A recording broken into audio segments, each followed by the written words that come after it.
사도행전 22장 12절부터 29절입니다. 율법을 따라 경건한 사람으로 거기 사는 모든 유대인들에게 칭찬을 듣는 아나니아라 하는 이가 내게 와 곁에 서서 말하되 형제 사울아 다시 보라 하거늘 즉시 그를 쳐다보았노라. 그가 또 이르되 우리 조상들의 하나님이 너를 택하여 너로 하여금 자기 뜻을 알게 하시며 그 의인을 보게 하시고 그 입에서 나오는 음성을 듣게 하셨으니 네가 그를 위하여 모든 사람 앞에서 네가 보고 들은 것에 증인이 되리라. 이제 왜 주저하느냐? 일어나 주의 이름을 불러 세례를 받고 너의 죄를 씻으라 하더라. 후에 내가 예루살렘으로 돌아와서 성전에서 기도할 때 황홀한 중에 봄에 주께서 내게 말씀하시되 속히 예루살렘에서 나가라. 그들은 네가 내게 대하여 증언하는 말을 듣지 아니하리라 하시거늘 내가 말하기를 주님 내가 주를 믿는 사람들을 가두고 또 각 회당에서 때리고 또 주의 증인 스데반이 피를 흘릴 때 내가 곁에 서서 찬송하고 그 죽이는 사람들의 옷을 지킨 줄 그들도 아나이다. 나더러 또 이르시되 떠나가라. 내가 너를 멀리 이방인에게로 보내리라 하셨느니라. 이 말하는 것까지 그들이 듣다가 소리질러 이르되 이러한 자는 세상에서 없애버리자. 살려둘 자가 아니라 하여 떠들며 옷을 벗어 던지고 티끌을 공중에 날리니 천부장이 바울을 영내로 데려가라 명하고 그들이 무슨 일로 그에 대하여 떠드는지 알고자 하여 채찍질하여 신문하라 한데 가죽줄로 바울을 매니 바울이 곁에 서 있는 백부장더러 이르되 너희가 로마 시민 된 자를 죄도 정하지 아니하고 채찍질할 수 있느냐 하니 백부장이 듣고 가서 천부장에게 전하여 이르되 어찌하려 하느냐 이는 로마 시민이라 하니 천부장이 와서 바울에게 말하되 네가 로마 시민이냐 내게 말하라 이르되 그러하다. 천부장이 대답하되 나는 돈을 많이 들여 이 시민권을 얻었노라.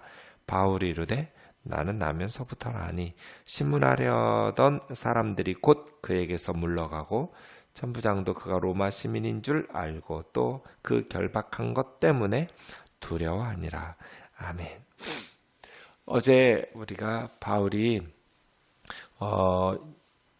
예루살렘 성전에서 체포당한 후에 무리들에 의해서 많은 폭행을 당하고 이제 군사들의 손에 이끌려서 영내로 들어가라고 천부장이 1000명의 부하를 거느리는 사람이에요.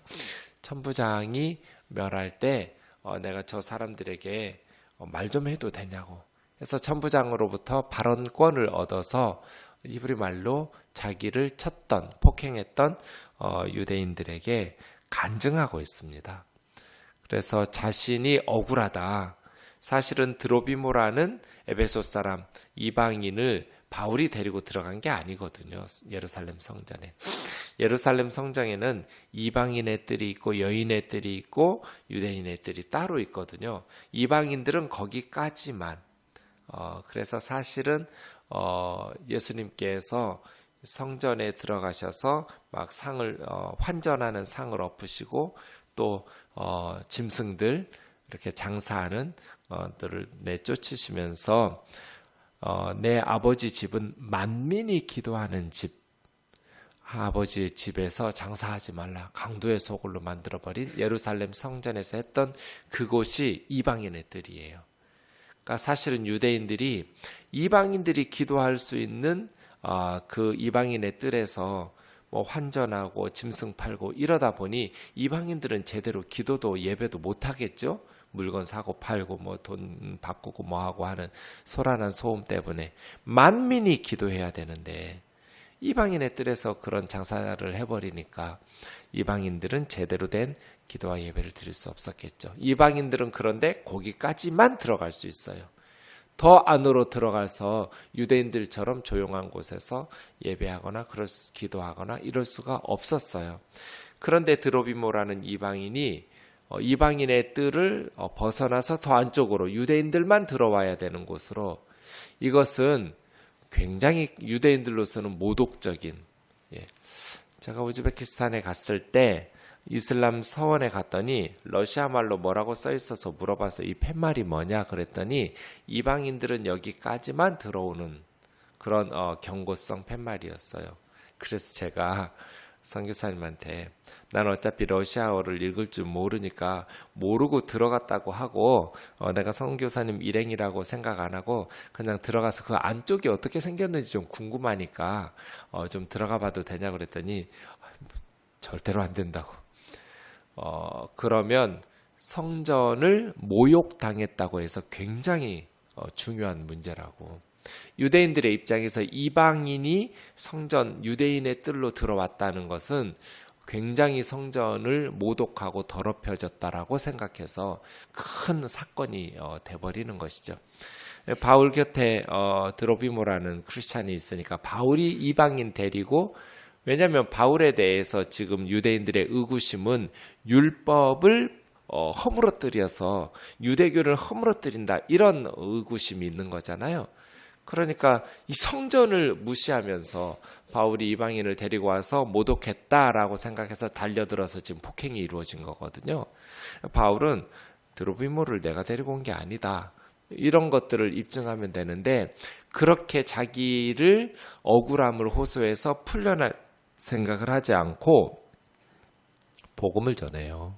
예수 그리스도의 복음을. 내가 많은 사람들이 아는 것처럼 유대 종교 지도자들에게 권한을 받아서 다메섹에서 예수 믿는 남녀를 끌어다가 예루살렘까지 끌고 와서 결박해서 형벌을 가하려고 가고 있었던 중이다. 정오쯤 되었는데 밝은 빛이 우리를 둘러 비추었다. 함께 갔던 무리들은 소리는 듣지 못하고 빛만 보았다 하더라. 나는 소리를 들었다 하는 것이죠. 그래서 안으로 들어가라고 다메섹으로 가면 네가 해야 될 일을 말할 사람이 있다라고 말씀하셨는데 그 사람을 찾아갈 수가 없어서 앞이 보이지 않아서 그 광채 때문에. 그래서 바울은 사실은 그 뒤로도 시력이 좋지 않아요. 바울 서신들은 대부분 구술해 준 것을 받아 적은 거예요.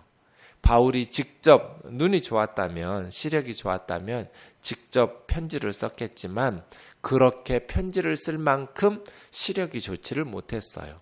그래서 바울이 구술해주면 다른 사람이 받아 적으면서 바울 서신 편지들을 쓴 것이죠. 아마 이때 시력이 많이 상한 걸로 보아요. 그렇게 해서 사람들의 부축을 받아서 앞이 전혀 보이지 않으니까 아나니아라는 사람에게 갔다. 이제 오늘 이 부분 이야기하는 것이죠.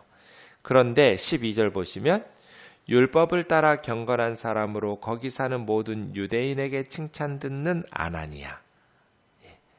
그러니까 아나니아라는 크리스찬들은 유대인들에게도 칭찬을 받는 그런 경건한 사람이었던 거예요. 교회의 일꾼됨에 있어서 믿지 않는 세상 사람들에게도 칭찬을 받는 사람, 그 삶이 모범이 되는 반듯한 사람, 이게 굉장히 중요한 요소예요. 이번에 특히 사도행전을 읽으면서 참 교회 지도자의 정말 중요한 자질이 세상 사람들에게 칭찬받는 사람이구나. 믿지 않는 사람들에게도 착한 사람, 정직한 사람, 진실한 사람, 책망받지 않을 칭찬받는 삶을 살아가는 것이 참 중요하구나. 요즘 미투 운동이 일어나면서 성폭행이나 성추행이나 이러한 것들 성경에서 얼마나 많이 경고하고 있어요. 누추한 말은 입 밖에도 내지 말라고, 덕이 되지 않는 말은 덕스러운 말을 하라고. 성경이 우리 언어에 대해서 그리고 올바른 행실에 대해서 얼마나 많이 자주 우리에게 가르치고 경고하고 권면하고 있어요. 하나님의 말씀인 성경대로 살았다면 믿지 않는 사람들에게 우리 극단 단장님은, 우리 회사 사장님은, 부장님은, 국장님은 정말 반듯한 사람이라고 그런 칭찬을 받는 이런 와중에 그리스도인들이 돼야지 않을까요? 믿지 않는 사람들에게 칭찬받는 사람, 그런 그리스도인, 아나니아 같은 사람 말이에요. 유대인들에게도 칭찬을 듣는 아나니아. 기도 많이 하는, 성경 많이 하는 그런 표현이 없어요. 그냥 딱 하나 아나니아에 대해서 바울이 인상 깊었던 한 가지는 모든 유대인들에게 칭찬을 듣는 아나니아라는 이가 있었다. 다메섹에. 칭찬 듣는 사람이었다. 기도해야죠. 성경 공부 열심히 해야 돼요. 그래서요, 칭찬 듣는 삶을 살아야죠. 그렇죠? 우리가 기도 열심히 해서 날마다 우리를 변화시켜서 저 사람 어떤 사람 이렇게 단정적으로 말하는 사람이 있어요. 저는 성령님께서 오늘이라도 당장 우리를 변화시킬 수 있다고 믿어요. 목회에 보니까 나이가 많다고 그래서 변화 안 되는 거 아니더라고요. 할머니들이 변화돼요. 나이 많으신 분들이 평생 가지고 살았던 생각들을 뜯어 고쳐요. 그러려고 노력하시고 그렇게 어떤 젊은이 못지않게 젊은 내적인 날마다 새로워져요. 속사람이 변화되더라고요. 성령님께서 역사하시면 평생 잘못된 삶, 잘못된 생각을 품고 살았더라도 말씀으로 깨우쳐서 변화돼요. 성령님은 우리를 날마다 우리 속사람을 새 사람으로, 우리의 겉사람은 늙어가고 후패하지만 우리의 속사람은 날마다 그렇게 성령 안에서 변화되어서 주님 기쁘시게 하고 많은 사람들이 볼 때 칭찬할 수 있는 참 이 아나니아 말이에요. 칭찬 듣는 사람. 그러한 그리스도인 되기를 주의 이름으로 축원합니다. 기도할 때, 말씀을 들을 때, 예배할 때 날마다 말씀대로 순종하면서 살아가는 사람으로 변화되면 칭찬 듣게 돼 있어요. 믿지 않는 세상 사람들에게도 마찬가지. 아나니아가 왔어요. 형제 사울아, 보세요. 원수예요. 다메섹의 소문이 파다했어요. 아나니아가 그러잖아요. 주님, 사울이라는 사람 소문에 듣자 하니까 우리 많은 그리스도인 형제 자매들을 박해하고 힘들게 했던 사람이라던데요. 이 다메섹에도 우리들을 박해하려고 오고 있다는 소문 들었어요. 그때 주님이 아나니아에게 그래 썼는데 앞으로 내 일을 위해서 택한 그릇이라고 걱정하지 말라고 했을 때 아나니아는 사울에게 뭐라고 말해요? 형제 사울아. 그래서예요. 어제까지 원수였다 할지라도 오늘 예수님 믿고 변화되면 자매가 되고 형제가 되고 한 가족이 돼버려요. 이게 복음의 놀라운 점이죠. 일본이 얼마나 양아치같이 정말 못된 말하고 얼마나 나쁜 짓 해요. 그런데 예수님을 믿으면 예수 믿고 변화되는 일본의 그리스도인들은 정말 봄눈 녹듯이 녹아버려요. 형제 자매가 되더라고요.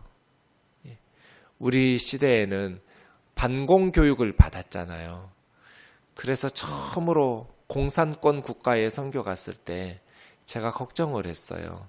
겉으로는 형제 자매라고 부르면서 마음속에 그 불편한 마음이 있으면 내가 제대로 사역을 못할 텐데 어떡하지? 하는 염려가 있었는데 공항에서 만나자마자 그 걱정할 필요가 없어져 버렸어요.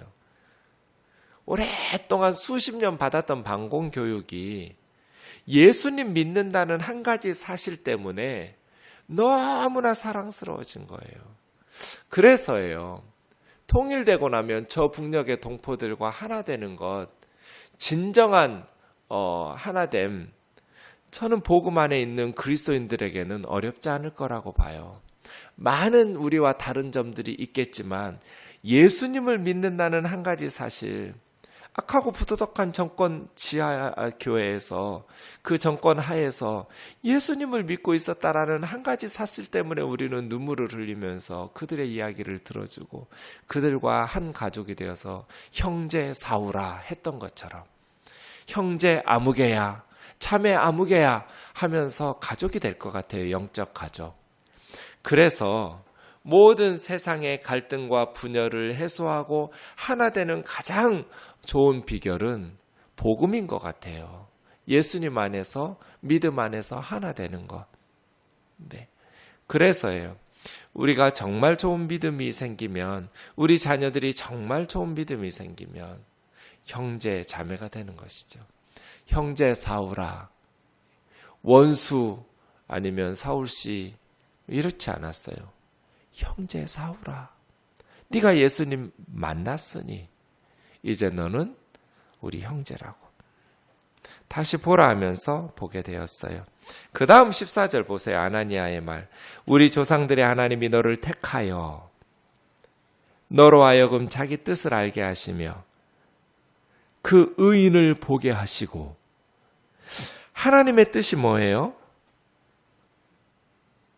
예수 그리스도를 보고 예수 그리스도의 입에서 나오는 음성을 듣고 네가 그를 위하여 모든 사람에게서 네가 보고 들은 것의 증인이 되는 것.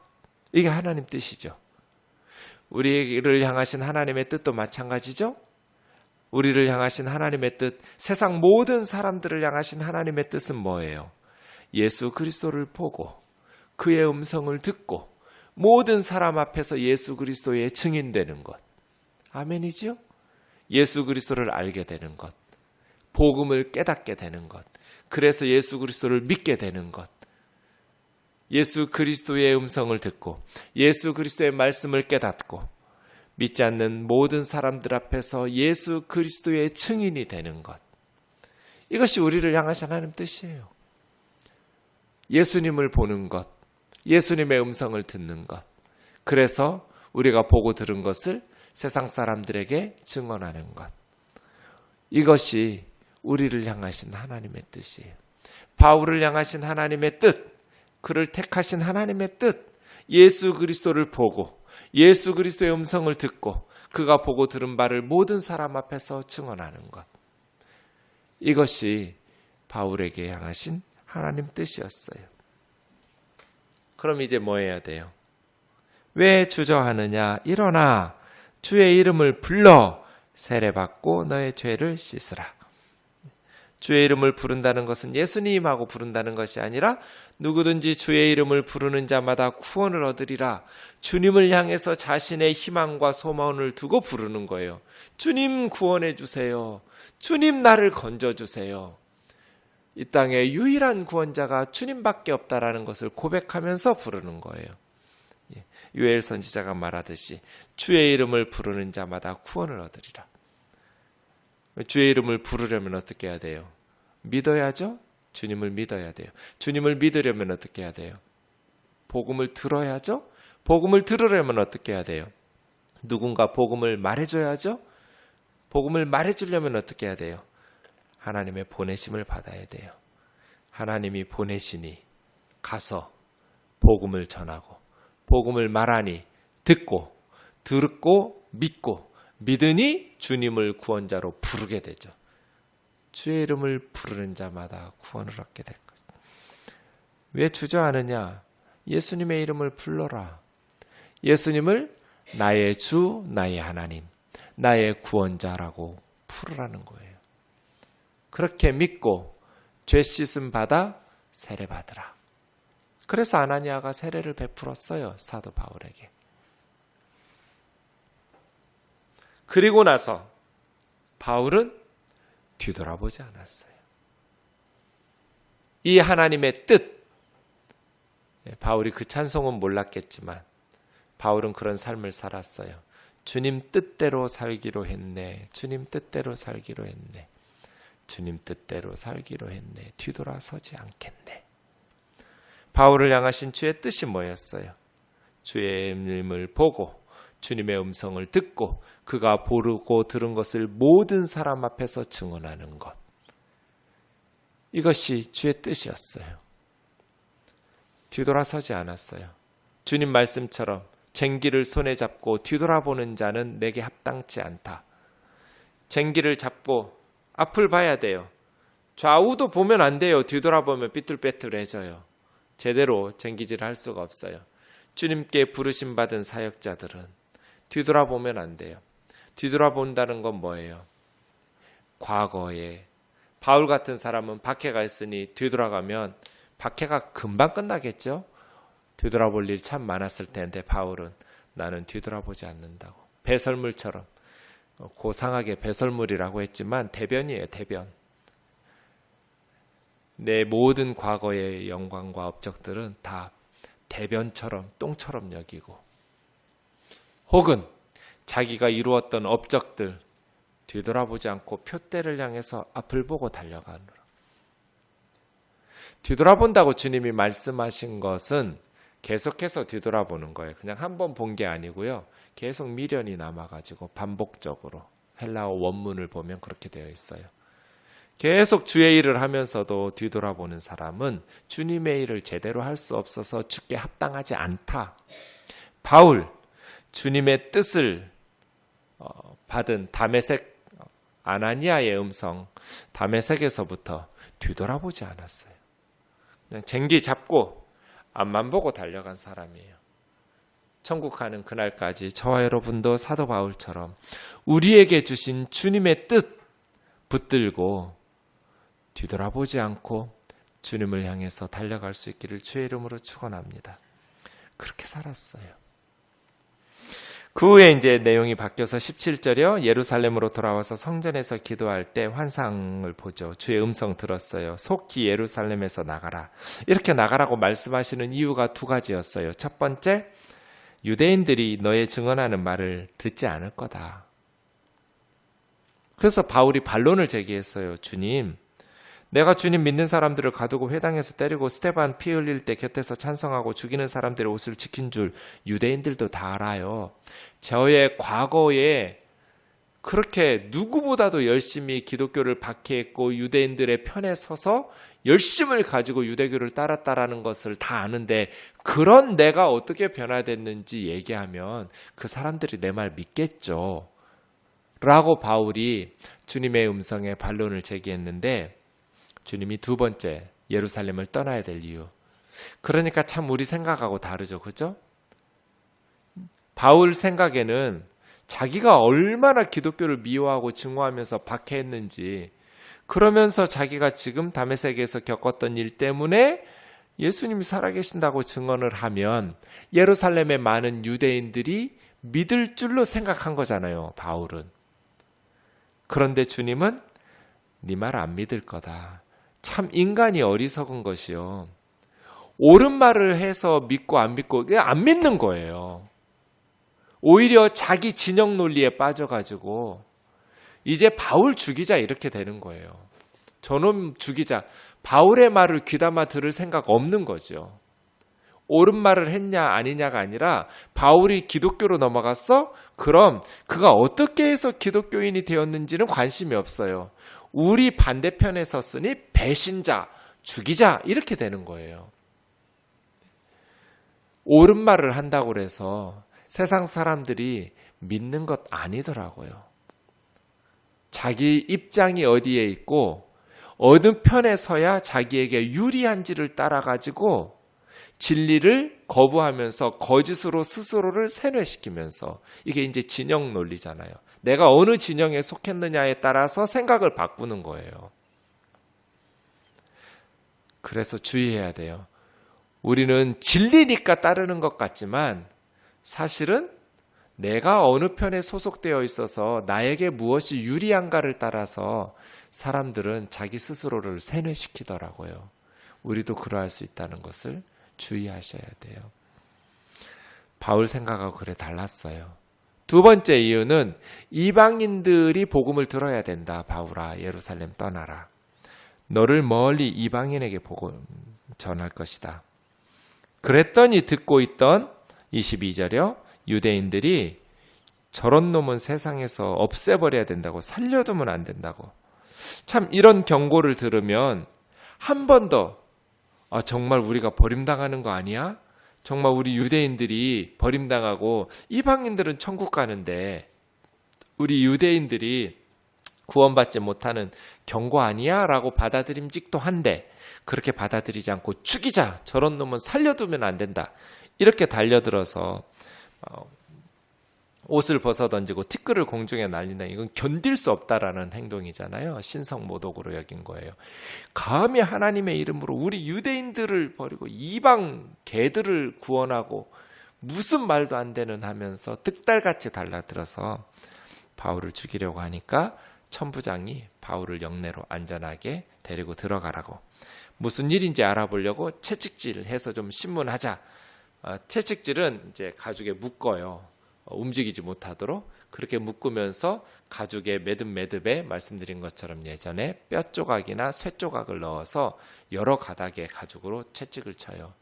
그럼 온 몸에 살점이 떨어지고 피멍이 드니까 이게 두 손은 묶여가지고 가죽에 묶여서 움직이지 못하고 도망가지도 못하고 그렇게 채찍질하는, 그거 맞다가 많은 죄수들이 죽기도 하는 무서운 형벌이에요.